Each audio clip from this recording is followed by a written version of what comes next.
Hi everybody, it's me, Janelle Ice, and today we're going to be talking about menu planning, one of my favorite things.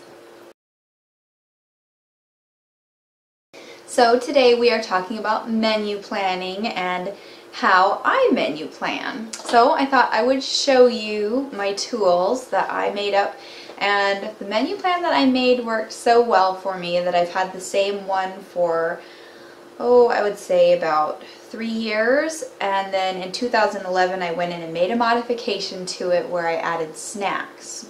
Before that it only had breakfast, lunch, and dinner for each day of the week, but then once I had more children I needed to make sure that I planned for snacks during the day too.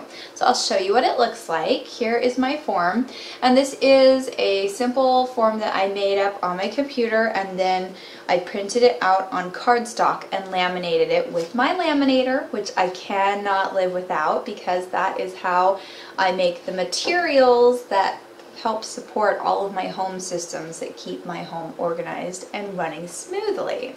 So this particular menu plan I made, this is the 2011 version, and I know that because I have the file at the bottom.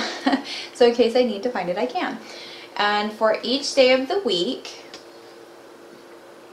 there we go.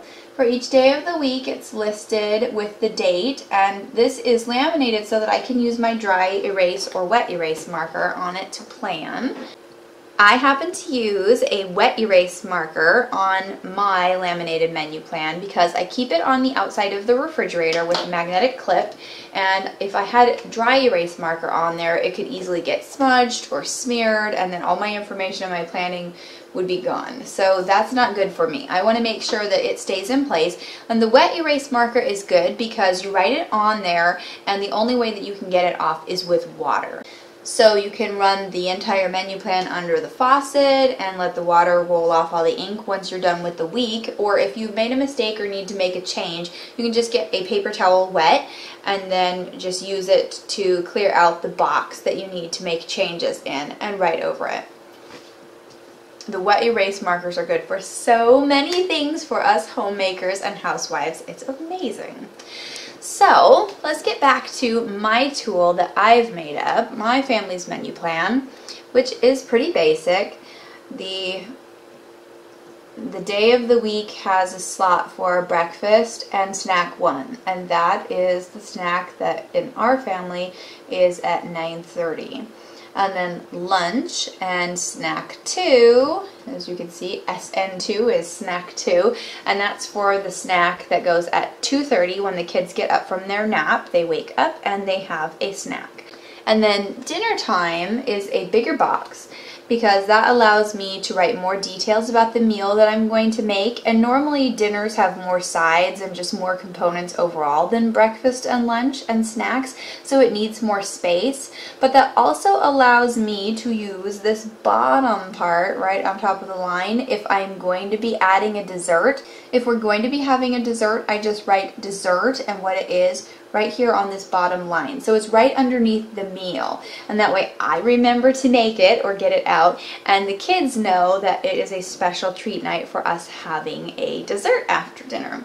So here is my menu plan, so you can see the whole thing. And it's very simple and basic. On some of my previous ones I've done them front and back. And now I just keep it to the same form, but I have 3 of them made and they're in different colors, printed on cardstock just from my computer. And they're all laminated, but having 3 allows me to do multiple weeks. If I'm trying to do like a pantry challenge where I use up all of the ingredients that I've got lurking around in my cabinets, then I can make a lot more meals in advance by planning them out. So I'm using up all the ingredients that are in there, and then I kind of know that I don't really have to go grocery shopping for 3 weeks except for the perishable items like produce and dairy, so my milk and my yogurt, fruits and veggies. But even that, I will get really frugal when it comes down to the wire, and sometimes I will use up all the canned veggies and the canned fruits and skip the produce from the store altogether until I get my stockpile used up.